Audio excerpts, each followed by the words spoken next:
Hello, beautiful souls. I am Christy Godwin, and this is my podcast, Spiritual Talk with Christy Godwin and Friends.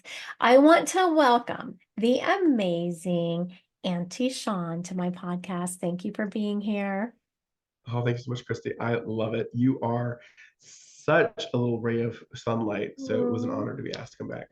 Thank you. Thank you. Now, Sean's real name is Sean Rutherford, but if you want to find him on any social media platform, Facebook, TikTok, Instagram, YouTube, did I leave any out, Sean? No, that's all of them as far as They are going to be under Auntie Sean. I will have his information to get in contact with him in the verbiage of this podcast, whether you're listening to it on a podcast outlet or if you're watching it on YouTube. So you can click on the verbiage and you'll find his email address, which is seanrutherford27@gmail, but it will be written out so you don't have to remember it. So Sean Thank you very is much. here today, and I was texting him. I was like, these are all the things I want to talk about, Sean. What are you feeling? And he said, all of them. Yes, So what we're really going to focus on today is the importance of mediums who are giving readings to other people, making sure they have done their own trauma work and they are really good at putting their own ego aside, good at realizing when they are being triggered. Everyone is triggered. Do you know anyone who's not ever triggered, Sean? not anyone who's alive.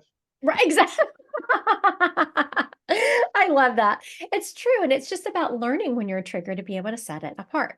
So now we're going to start with Sean. How do you think personal trauma impacts a medium's ability to connect to the spiritual realm? Do you see a correlation there?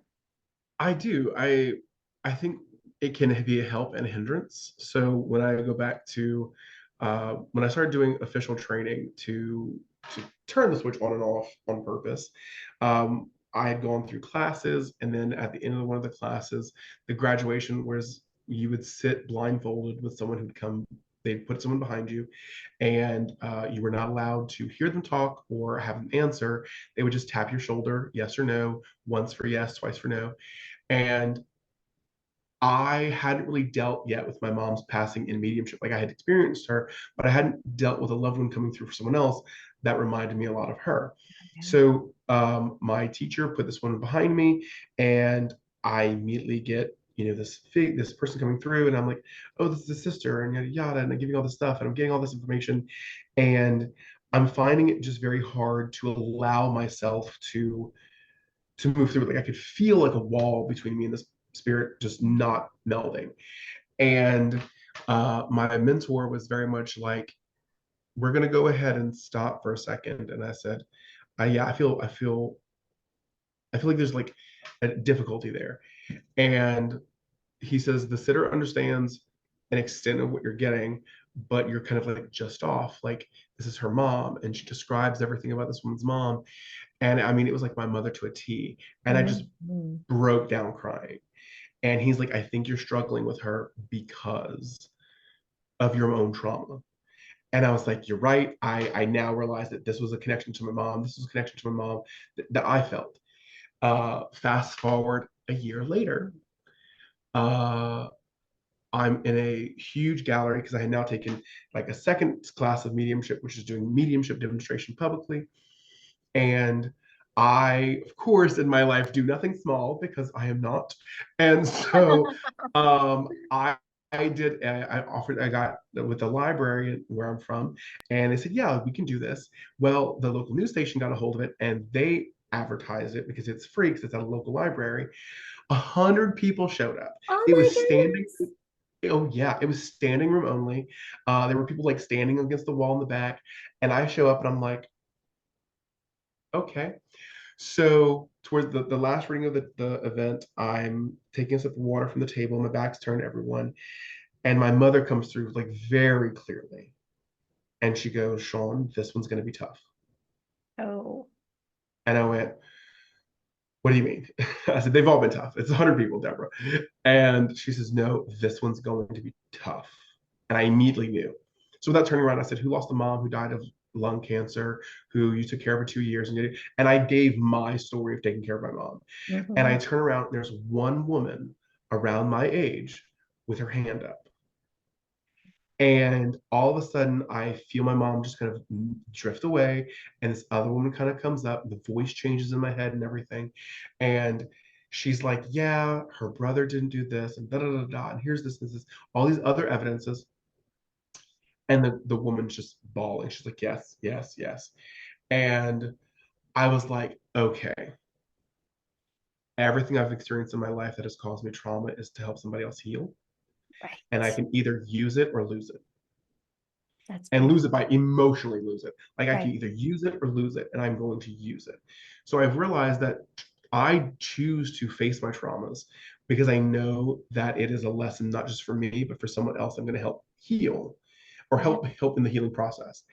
And has it been easy? No, I know. not not even a little. Um, but that's the potential of what trauma can be, is Absolutely, the yes. source for healing, or it can break you down. um, and it's just about choice, and it's fine, either way's fine, just I make the love choice. how, so you brought up, you unpacked a lot in just that one feedback. Like I said, I'm a So lot.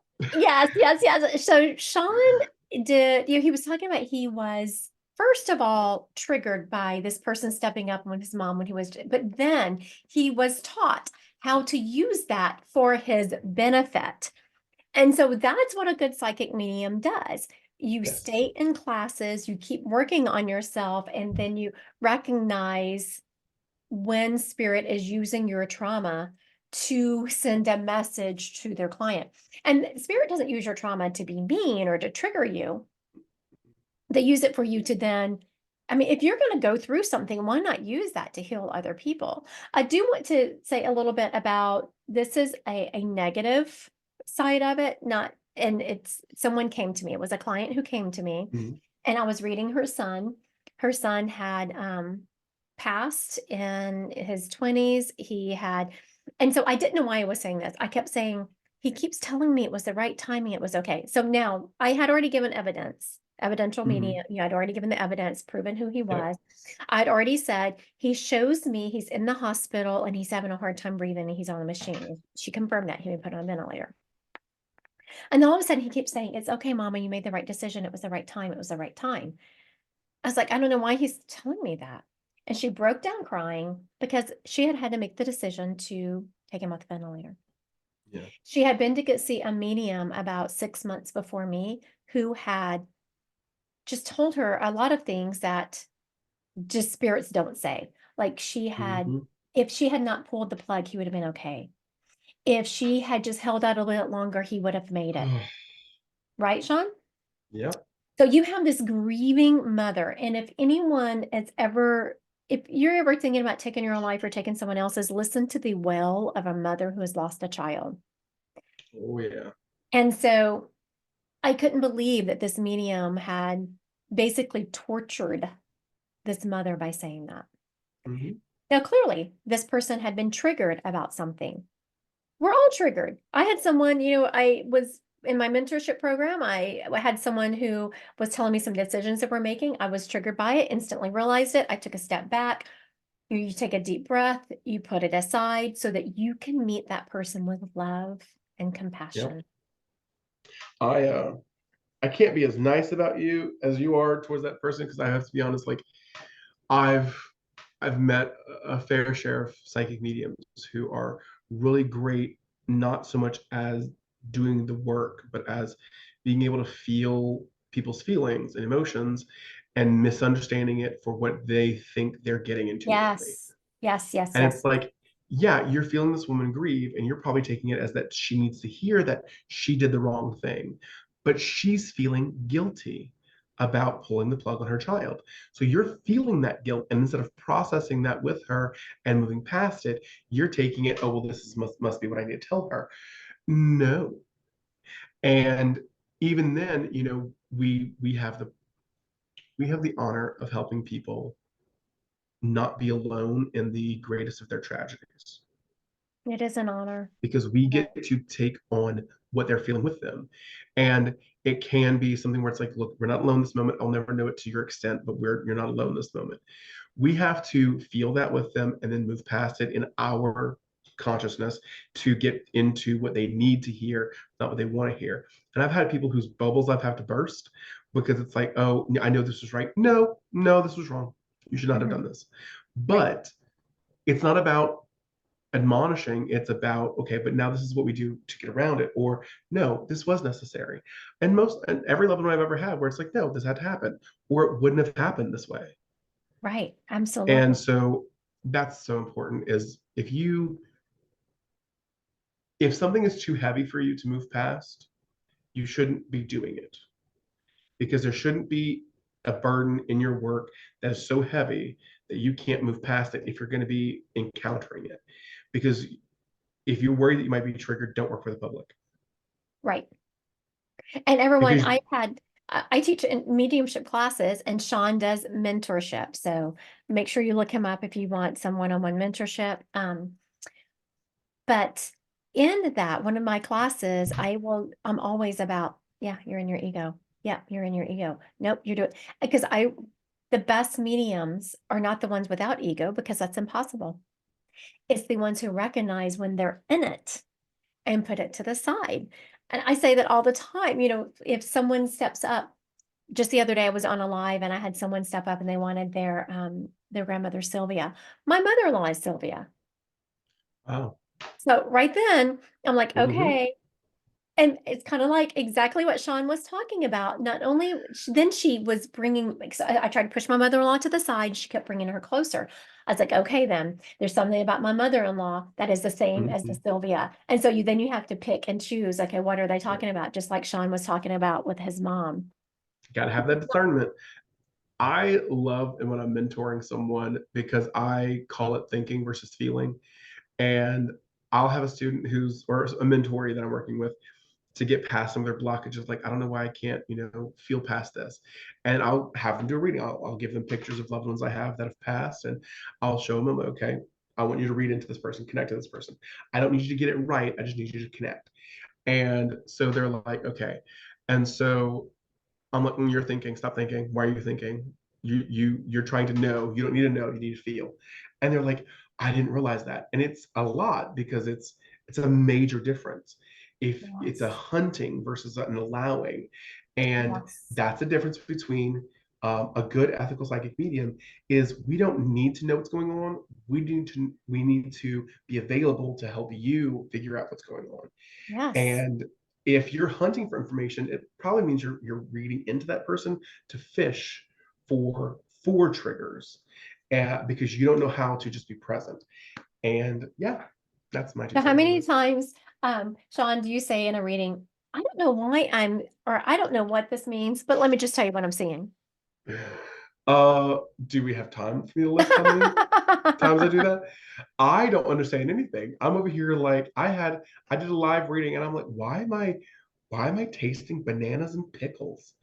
And I was like, oh my God, my grandmother used to eat banana nut bread sandwiches where it was like ham pickled cheese sandwiches on banana nut bread. And I was like, that's atrocious. So okay. Right. Like I've I never even heard of that. know. And so but yeah, the whole point is that it is things that we may not know, most likely. Absolutely. We can understand, but I mean we're gonna be thrown for a loop often. Right. And the So thing is, you try not to make a story around the information, you just give it. Now, in what ways does processing mhm. personal trauma contribute to a medium's overall well-being and mental health? Oh, so it's I've been in therapy since I was a kid. I have a lot of trauma due to my upbringing, a lot of peer abuse. I was a very fat kid who was weird and very soft-hearted. And, that's a target with three giant spheres on it, super It easy to hit. is. Hmm. Um, and so I grew up in therapy. And as a medium and as an intuitive, my heart has only gotten bigger because of what I've Hmm. felt people go through. And it has made me have days where if I'm struggling with my mental health and I'm someone who's been doing the work to have mental health, strong mental health, well, what does that mean for my clients? What does that mean for people who have never gone through this? And so I've realized that if I'm understanding the question correctly, and if I'm not, I apologize. If we do not have a strong sense of mental health, we are very easily able to shatter and in the process cause shrapnel for the people around us, Oh, because Sean, that's we are not just carrying ourselves, we're carrying everyone around us. And I'm not even talking about friends, I'm talking about that we're putting ourselves out there on a regular basis. I do go live from time to time. I make content, I have clients, and all these people are looking at me as someone who's like, okay, I can unload a burden on him, or I can share my worries with him and get some insight. And for them to do that, they must put their worry on my scale, and I must be able to balance it with my mental health. And to weigh that out on my scales, I must have a mental health that is fortified enough to carry that weight and know when it's starting to tip and when I'm starting to take on too much. And I can either put more into my mental health, or I can unleash the burden and not work as much. So understanding your mental health allows you to know, do I have 10 pounds today, or do I have 100 pounds today that I can carry? And in the process, know when to stop, when to go, when to work, when to not, so not to hurt other people. Because I have seen far too many people be on a live, and I'll be honest, I have no shame here. I've been one of those people from time to time where I was on a live once and I was stressed. I had a lot of work that week, and I was just bombarded with people messaging me about fake accounts, people constantly, I got scammed by this one, and I was feeling so broken by how many people were getting scammed. I was in a live and I kept telling people, please don't post private information. Please don't post private information. And someone posted their entire birth date and their dead loved one's birth date. And I blew up in the live. I said, what is effing wrong with you? I was like, are you stupid? And I just lost it. And I immediately apologized. I said, I'm so sorry. I'm so sorry. I'm so sorry. My mental health broke and I cast shrapnel. Everyone in that chat saw me no longer be that person who has it together. I lost it. I explained why, but it didn't take away the pain that yeah, it caused to yeah, anybody who was looking up to me. And I had people who understood my frustration was that you're letting people scam you. You're giving away information that can get you doxxed online. Your mhm, birthday is a huge thing. And I I took the next week off. I didn't go on live. I dealt with my stuff. I made content about, hey, please don't fall for scammers. This is why you shouldn't do this. And gave you guidelines. But I realized that, shoot, I was not holding it together. So I did my work. And now I work with my moderators to please post this for me throughout the chat so I know that it's being mentioned. Please mute comments. And if you see anything, remove the comment. And I've gone in to up my capacity. mhm, And because I know that people who are desperate for help, yes. they are not in the right mind to be able to think about those things. We have to. So your mental health has to be on point so that way you are not hurting people who are already hurting, because those are the ones who could do things that are devastating to Yep. themselves. And the other day, I think that it's okay. Like, I so admire, Sean, that you took that week off. You were like, Mhm. yeah, so that is another huge thing is you have to take care of your own mental health. And there have been times where I will be supposed to go live in the evening or, but I will have had just a day of appointments where my capacity is done. Mhm. So before, for anyone watching this, I'm sure y'all are followers of mine, so y'all very well know I had cancer and it went to stage 4.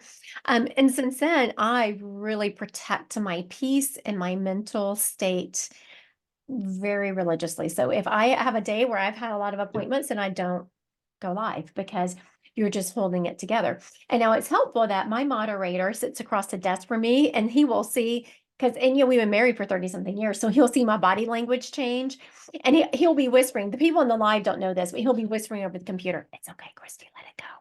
Let it go.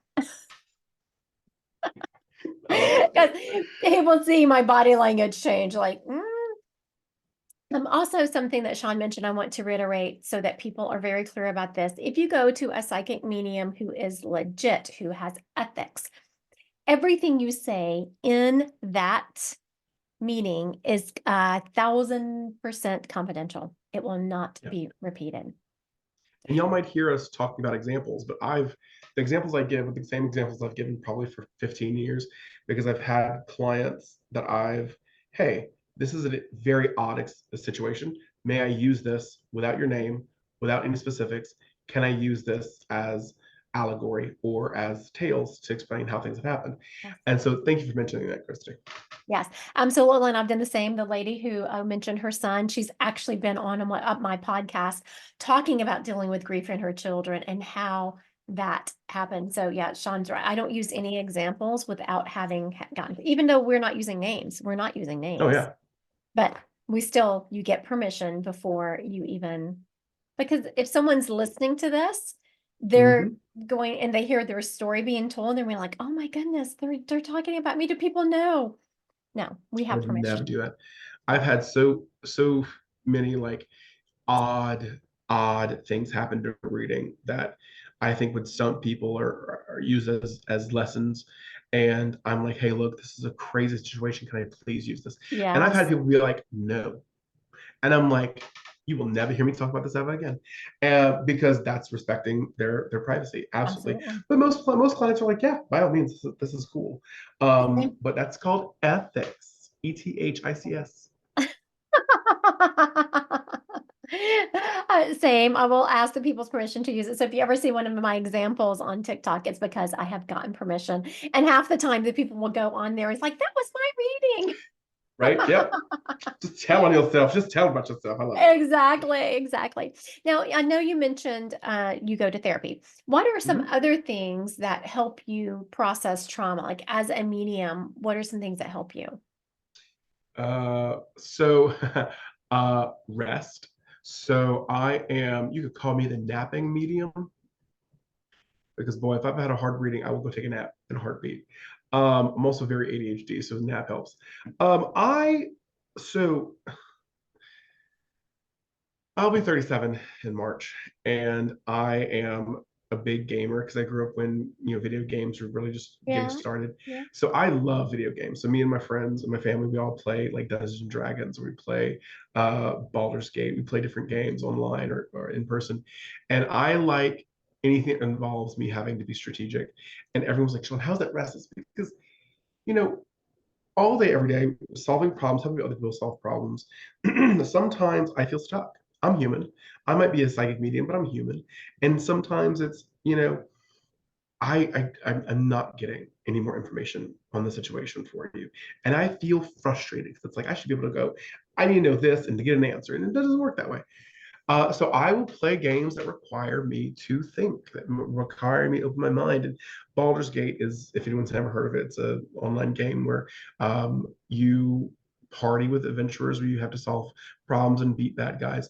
And I like having a foe or a problem that I can just defeat. And it gives me the sense of like accomplishment. And so when I encounter a reading that's difficult, I'm like, okay, how would I deal with this as my level 7 wizard? Like how would I cast fireball or would I just, would I use my persuasion? I like that. And then I also do a lot of word games because I like to think out my problems. But I've been turning my whole life. I'm not opposed, as my little Piscean philosopher self, I'm not afraid of looking at my day. I'm not afraid of thinking about all the things I've been through. And so I will do word games. I'm really big into Wordle and crossword puzzles. And I like um, contemplating. And that's not for everyone. I know people who Mhm. I don't like thinking too much. It exhausts me. So every once in a while, I will tell people, where is it? I usually this, my little pencil, I will sit here and I will just play with this. Oh, And yeah. I will sit here and do this for like 20 minutes until I've de-stressed. And my partner, who is a Virgo, is like, Sean, how does that help? It is because my brain does nothing. Right. My brain does nothing when I do that. And it just goes, ooh, I like that sound. And so those are different things. Like if, find what works for you, even if it doesn't work for anyone else. And Right. I it's raining right now. I got back from physical therapy and I stood in the rain for a couple minutes. I was like, I just need to wash. I'm a Pisces though, so it's a water thing. So I was like, I just want to wash the day away from me. And so um, for me, it's I talk to friends, I find people that I can trust and I can vent to.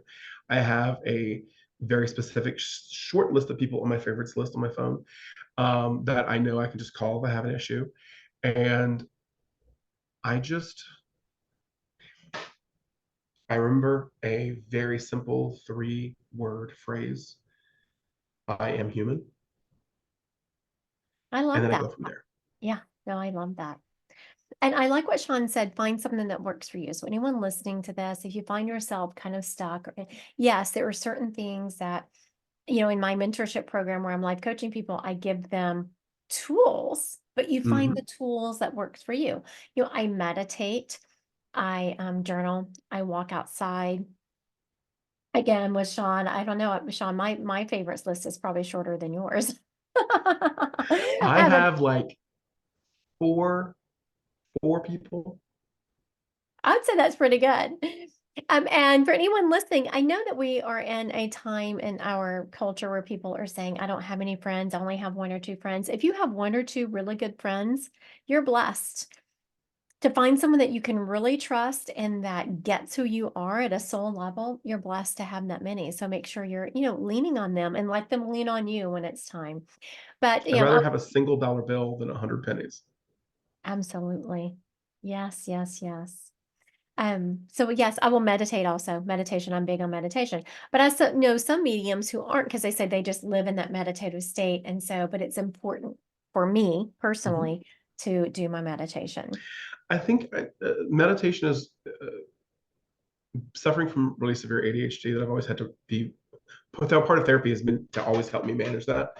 Um, I struggle with anytime things get too still, my brain immediately needs to find something to work on. For those out there who deal with that, because I love that she mentions meditation, meditation does not have to be being still.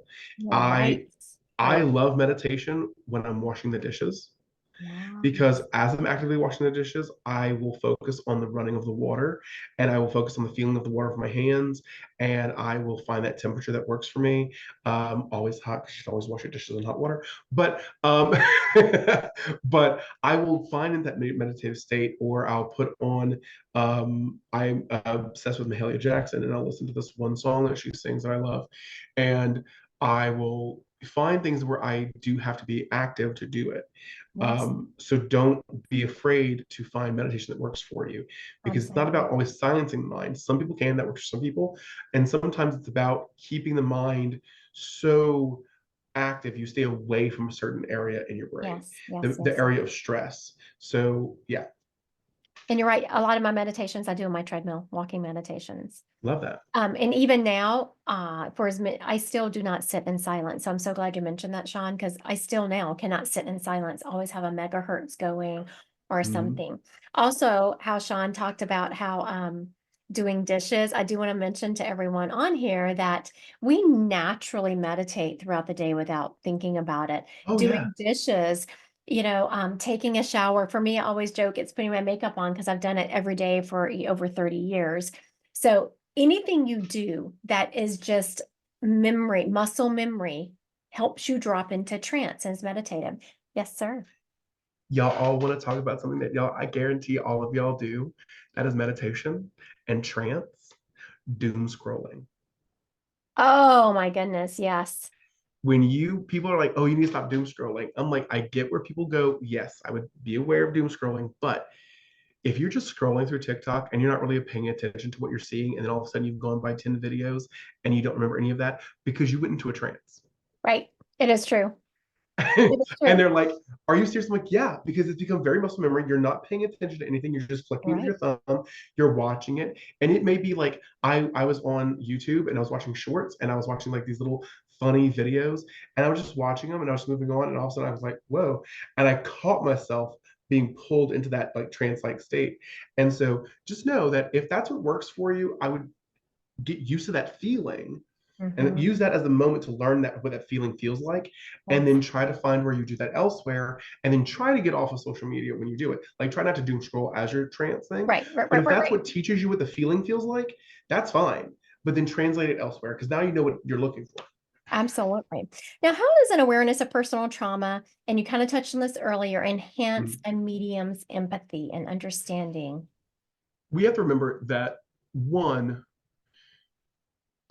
so enhancing your understanding, your dealing with your trauma to enhance your ability as a medium helps you remember that you were not the only one who's gone through this, but what you've gone through is important, and you are welcome to isolate, you're welcome to isolate yourself as I need to take care of me. So it brings in the idea of the collective when you realize as a medium that you've dealt with the death of a mom. Let's not use that for example, because I like to talk about me, because I don't like talking about other people. Um, that seems more egotistical than I mean. Um, I know what it feels like to have lost a mom.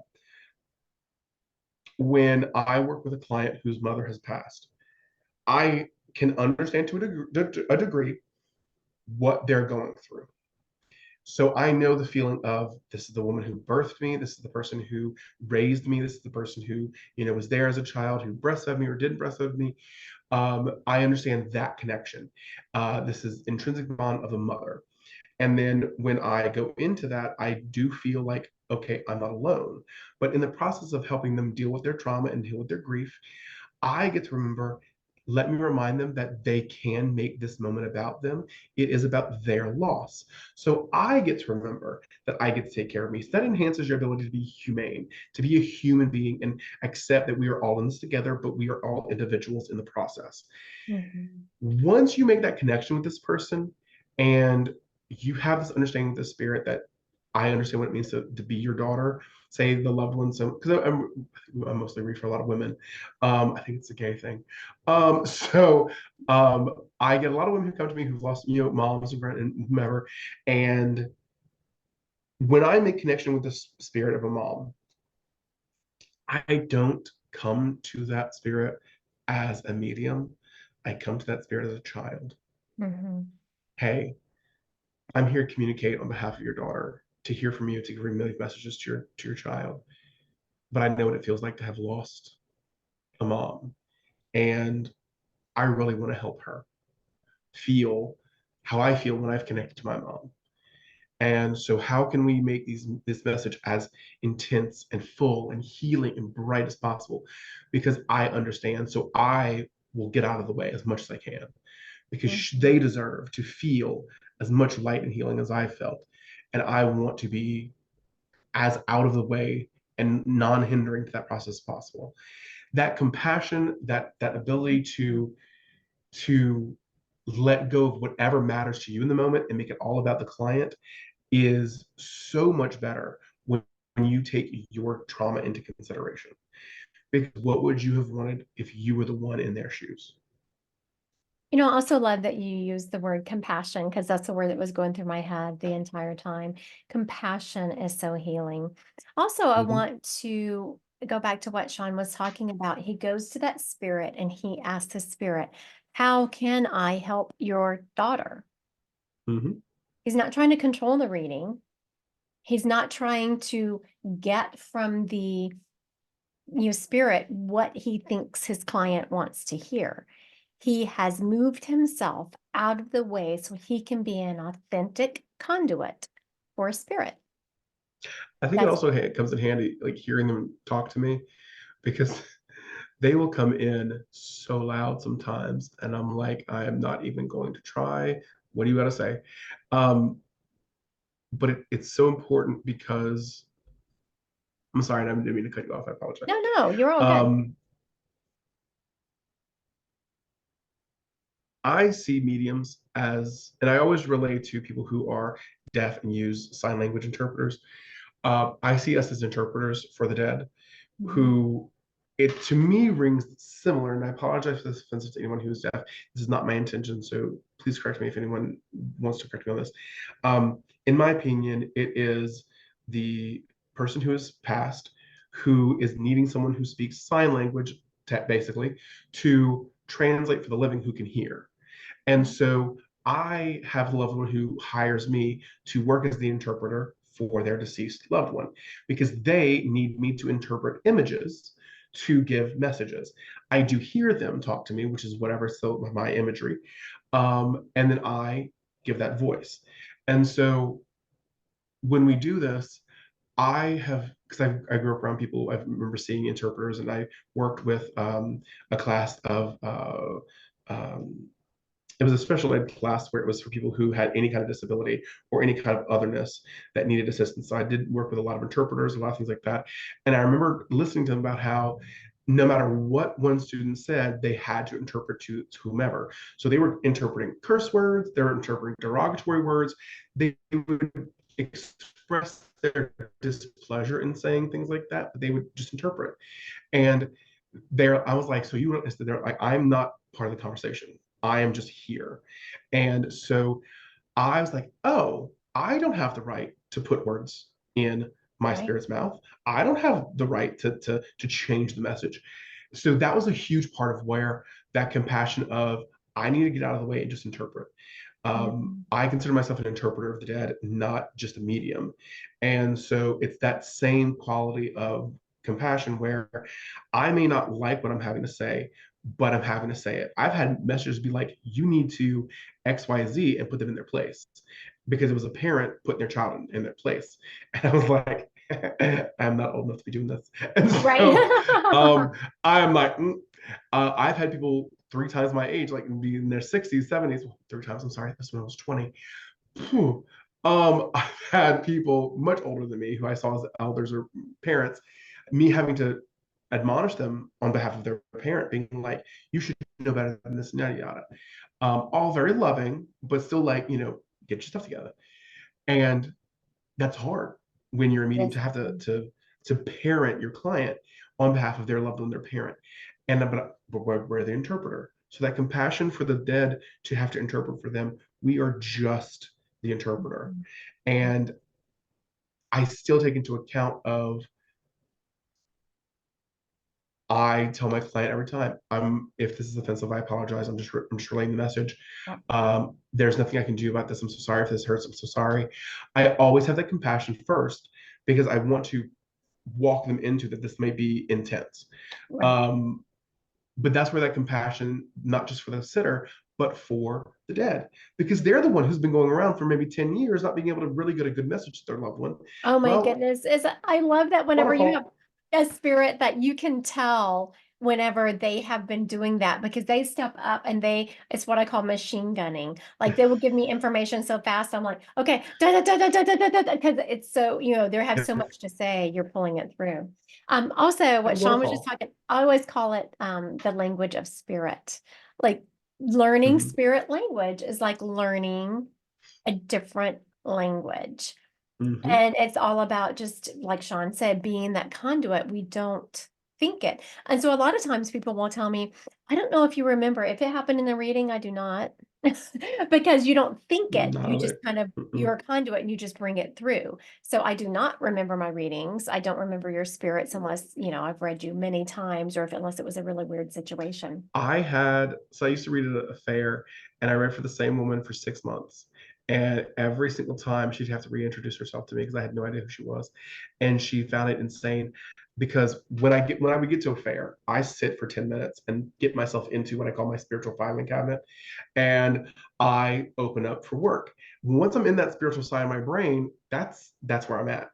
And Right. so she would be brought to me because she would get a reading in the middle of the day, and she'd be brought to me to my table, and I was like, "Hi, I'm Sean. Nice to meet you." She's like, "This is like the third time you've read for me."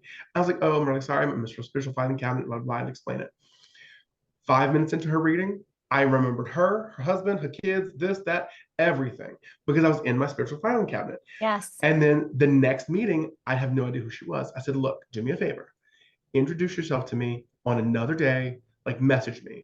Tell me your name, introduce yourself, and I'll remember you from then on out." And then it worked just fine. We don't remember this because it's not our business. It's Right. not for us. You're right. It But we doesn't. get returning clients from time to time. So we do have a spiritual filing cabinet, but that's just for work. Yes. And, sometimes I feel bad. I don't ever want people to think, oh, that they weren't important to me. I don't remember them. That's not it at all. It's just I was not thinking the information, I was bringing it through. And I had someone just the other day, this lady popped on, is like, I've read you before. And she said, yeah, so your name doesn't look familiar, but your face does. And Mhm. so I started bringing all of her spirits through. And then one of her spirits, her husband, stepped up and he presented the same way he has presented in the past. I was like, I Mhm. remember you now. But it's like Yep. Sean said, I was like 5 minutes into this reading. It was like, oh, yeah, yeah, yeah. I remember now. Now, Sean, how might the healing journey of a medium impact the quality and accuracy of this is a good one. I can't wait to think That's a on great one. spiritual connection. So the universe is not a set of words. When we learn spirit language, when we learn universal language, it's not words, it's vibrations, it's feelings, it's lights, it's sounds, it's energy. And when we go through a healing journey, when we go through the ability to process our feelings and our pain and our trauma and our happiness and our joy, we learn we learn the difference between happiness and joy. And so when I do teach people, one of the things that I teach a lot is I found a feeling wheel that I really like. And it's all these different emotions on this wheel. Yeah. And when I do teach classes, that's one of the first things I teach is I make people pick an emotion out of a hat, and then I make them emotionally exude it empathetically, and then the other person pick it up. And because I want people to understand the difference between happy and joy is part of being of serenity. Joy is there's an amount of happiness that comes from also being serene and being content, where happy can be momentary in the midst of anxiety. Mhm. And so there's a far difference between these two that people don't realize. And so if I have a loved one comes through that they bring a sense of, I feel joy, they really want me to express not only feeling joy, they're also content and feeling very serene in their afterlife. Whereas in their life, they may have been happy, but there was a lot of stress around them. Right. Those separate emotions also, I'm angry, but angry, there's also a sense of malice here where, okay, it's not just angry. They tend to be kind of a vengeful person. They tend to always want to go back. They were angry. So you understand that your loved one was also very jealous. How Mhm. do you know that? Because malice isn't just anger. Malice is also jealousy and revenge. It's that this happened to me and I'm mad about it and I'm envious that it didn't happen to you. So I'm gonna make it happen to you. And they're like, how did you know that? I said, because that's the language. It's the Mhm. vibrations between just angry and malicious. And so when we feel these things, when we process our pain, our happiness, our joy, our anger, when we process those things and we break them down to their even minutest little vibrations, we learn new words, new things, new feelings, new expressions. And then when we communicate these things as mediums, or they communicated to us, we have a plethora of tools to use to better define and describe the situation. Mhm. And even past discernment, it's this realization of the human experience is a spectrum of color, and the hue can change by the negative by the one and be slightly off, but it still matters. It's a difference between getting like, navy blue and cobalt blue. They're close on the spectrum of color, but if you look at them closely, you'll see a big difference. Well, cobalt's from cobalt, navy's blue is navy blue. You wouldn't say that they're the same because they are different. So I've had one where, and this is when I brought up because they were so confusing. I had these three brothers that came through. They had all died close within each other, and they were these three Italian brothers. It took me close to 45 minutes to realize that I was talking to three different people because I was like, this one mentions a car. I get this is this, but then I hear about a car wash that doesn't, and it was so, because it was so confusing. And they were like, almost, they could have been triplets, but they weren't. And the sisters that I was working for were like, no, oh my God, that was them. They would talk over each other, da, da, da, that was so them. They all had very similar lives, except like one little thing here and there. And um, they said the fact that it came through like that was very evidential. So I started having to really look for very minute shade differences Mhm. between each of them. So this one's reason for living was not just about making money. It was about I wanted to be successful but content. This one brother, all he cared about was the money. I Mhm. wanted numbers. I wanted a bank account with plenty of money in it. And Right. then this one over here had a family that he just wanted to take care of. Didn't care about how he did it. He just wanted to make sure they were taken care of. So when I realized, oh, this one's ambitious but there's a sense of I want to be proud of that ambition. This one is greedy. This one is fatherly. And that process through different traumas and things that I've been through about my issues with money, my joy of working, and my ability, having gone through my life, having questioned my emotions, my feelings, my thoughts, and all of that, allowed me to better have a word vocabulary to take in those energies and Mhm. accurately describe these three very similar people. That is so Long true. story long. No, and what Sean is mentioning is instead of doing a surface level read, he dug deep and he got to the soul of the person of what they really did. And I also wanted to speak on this real quick because, after when my cancer went to stage 4, I thought I went part-time working and I really started working on my own trauma processing, my own releasing. And the closer you can release those, when you're peeling back the layers of your Mhm. trauma, like when the more you peel back, the closer you get to that unconditional love and compassion that we Oh all yeah, are at a soul level. And yes, I know that we don't all reside in that. We don't all walk in it, but we're all capable of it. absolutely.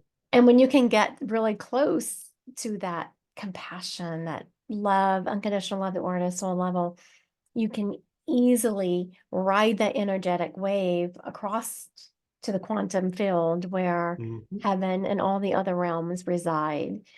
And it also helps you, as Sean had mentioned earlier, then you're releasing your own trauma so you're not reading through it. You Mhm. want to make sure you have a clean lens whenever you're reading. You're not reading through the lens of your trauma. And so, it also helps to be able to just read with a clean lens. Now, Sean, have you ever seen, this is a little bit different than what we talked about, a medium That's fine. at work who has new, because as psychic mediums, we know what you want to hear. Have you ever seen a psychic medium tell someone what they wanted to hear just so they would, have a return client or their person would feel like they'd gotten their money's worth? Have you seen that, Sean? Oh, you mean like in the 10 years that I've worked many, many psychic fairs? Yeah, Yeah. yeah, yeah. That time. Mhm. Um, Yeah. yeah, so many. There was one, so I had that part of a psychic fair. Um, and I make it a habit of minding my business. I don't I don't like stepping. I will let me disclaimer. I will clock someone very quickly that I think is being unethical. I will absolutely, hey, I'd like to discuss this. I know it's not my place to question your work, but I just want to mention this. You can do with what you will. But for the most part, I do kind of mind my business because I know spirit will take care of things way better and far more efficient than I will ever. She was someone who calls herself a medium. Notice my wording on that. And during her session, we've been doing readings all day, and I had, for the most part, not heard a single one that she had mentioned. And then all of a sudden, I become very aware of hearing her talk to this person. And I've learned that if all of a sudden someone becomes into my awareness, there's a reason for that. Yes. And so I heard her go, and I remember the conversation verbatim. Um, oh, so you're in college? Oh, no. Okay, so you just graduated college? No. Oh, were you wanting to go to college? No. Oh, they must be talking about how they thought you should go to college. And they kept giving this trying to make it make sense thing. Mm-hmm. And then they were like, oh, yeah, like my mom did always want me to go to college. Okay. We got there eventually. Right. Um, that bugged the crap out of me. And that was the beginning of me listening to her give a lot of, Phishing information. yeah, a lot of like, okay, we're going to get there. We're going to get there. We're going to get there. And it was a lot of that. And I could tell there was this, not even so much telling what the client wanted to hear, but more so trying to figure out the way the mother would have talked. And I And then I've heard that same person also do like, oh yeah, yeah, you're definitely going to get this money. Yeah, you're definitely going to get this money, Oh my and goodness. feeling nothing behind it.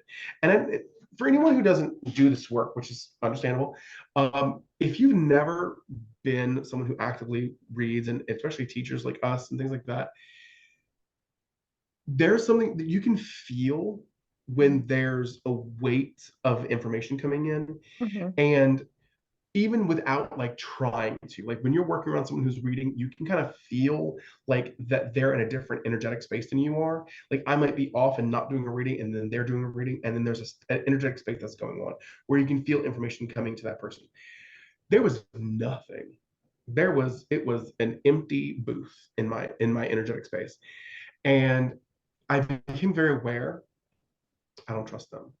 And I don't judge them because look, they're an older person. I don't know what they've been through in their life, and I don't judge.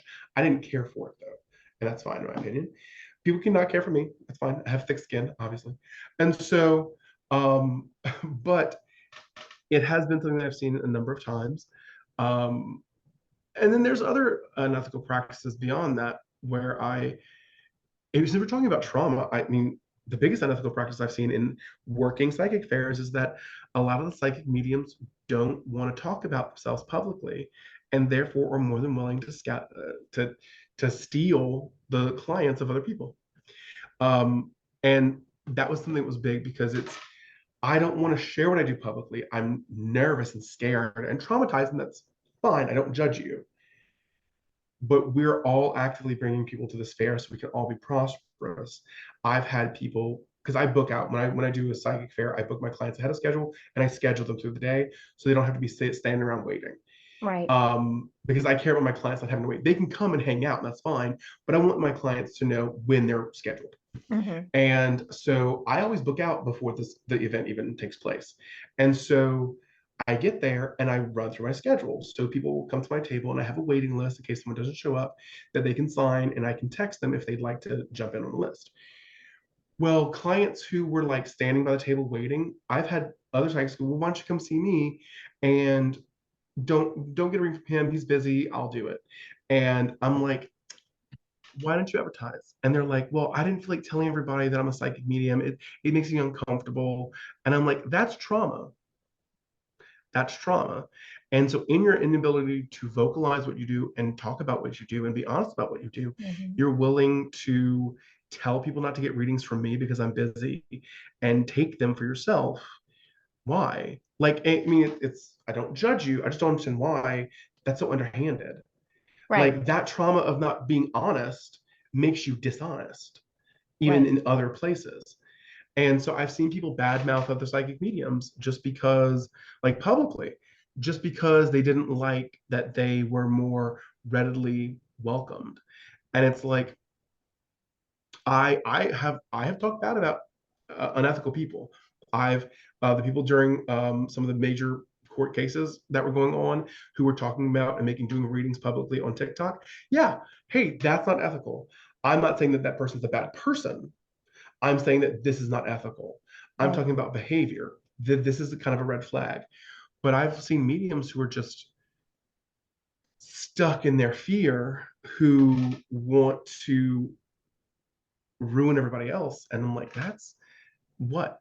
How about we heal? How about we heal? Right. That makes Right. sense. It's true. Healing, the more that you heal, the more you feel comfortable in your own skin, the more you feel comfortable speaking your truth and saying who you are. And I remember when I first started my business, when I started my mediumship classes, I had no idea I was going to start a business. And when I did start my business, I put it out there on, my private page and started my business page. I had tons of people messaging me, of course, my church friends that was worshiping the devil. I'm, leading God's people astray. But this business has really caused me to do a lot of my own healing. And so in healing, I have just become that much closer to who I am on a soul level and Mhm. closer to that love vibration. And, I know we're wrapping up here. I do just want to reiterate to people, go off of your intuition. If someone doesn't feel right, I don't care if your friend went to see them, go with your Yeah. own intuition. And there's certain, I don't know if there's rules, but there's certain ethics, like Sean mentioned some of them, like people, when they're just, someone passes, it's a public figure and people start reading them. No, that's unethical. You don't read anyone unless you have someone in front of you that is related to that person. Hmm. Also, I had a lady who I just felt terrible for her. She was very, going through this divorce. She only had a certain amount of money to last her a certain amount of time. We had a plan in place. She was going to do it, going to do it. And then she came to me. She had not done any things we talked about, and she was almost out of money. And so I was like, well, okay, what happened here? And she had seen a couple. She said, well, I saw this person on TikTok and that person on TikTok, and they said I was going to get a windfall. Did they? And how was this windfall going to come to you? And so then she said, well, and she started naming other mediums on TikTok. She said, well, this medium said this. When you have to go back and ask them because I don't see it. I'm not seeing that. But, this late, I just felt so heartbroken for her because she wasn't someone who she had always been taken care of by her husband. She only had a certain amount of money. She didn't have a skill set to go out and get a job that could get her on her feet like this. And Yeah. she had remained stuck waiting for this windfall that someone said she was going to get. Which, of course, you could talk to her 5 minutes. You knew that she wanted to hear that. Yeah. And so because someone told her what she wanted to hear, she was kind of stuck. And we have such a huge responsibility in this business. People come to you when I they're very vulnerable. I it's one of the reasons why like I said I do lives because I do believe in I like trying to be there for people who do have low income and it's like okay, Yes. let's do some psychic readings for $20. That's fine. I'll spend 2 days a week going live where it's spirit messages for an expensive amount, where it's I'll give a message from whomever I get, try to give you some upbeat, get you through the week, and a psychic message here and there for like $20 because our time matters. I'm sorry, I will charge for my time because because I only have a limited amount of time here on earth. I'm taking my time to give it to you. I appreciate that you're willing to pay for it. And I thank you. If you don't have it, that's fine. If you don't have the money for it, that's fine. I'm not ever mad at someone who can't afford it. Um, but I do that. And then they're like, well, do you do free yes and no questions? I said, I don't do yes and no questions at all for any reason at all. And they're like, well, I said, I don't care. I said, there's nothing in this world, psychic medium otherwise, that you should feel comfortable as a reading that's yes or no. Will we get back together? No, but you need to know why. If I Right. say that you and so are not going to be together, it's because they might be um, cheating on you, or you might be in a place where you're accepting someone who is abusive to you. And that the yes or no is not going to solve anything for you. It's going to leave more questions. And so they're like, well, am I going to get this job? Yes. What job? There's a job I'm looking for. Am I going to get it? Yes. Well, you might be thinking it's job A, and they're picking up that you're going to get job B. You don't get job A. All of a sudden, you're like, oh my God, I'm failing it out. And then you don't take job B. Mm-hmm. Yes and no answers are not ethical readings Mm-hmm. because spirit is not yes or no. Mm-hmm. And so that's one of the big, oh, such a pet peeve with that. Oh my God. Such a pet peeve. Well, Sean, I want to thank you for being here. Thank you. Thank you. It's always a You're pleasure. welcome, For Christy. those who are watching, this is Medium Auntie Sean. That's what you can find him. That's his call name on all these social media platforms. Yes. Please look him up. Also, his email is seanrutherford27@gmail.com. Again, how to contact him will be in the verbiage of this podcast, whether you're listening to it on an outlet or watching it on the YouTube channel. Look in the verbiage and it will be there. Thank you, Sean. It's always a pleasure. Thank you, Christy. Wonderful as always. And you are radiant as ever. Thank you. Thank you, beautiful souls. Have a great day.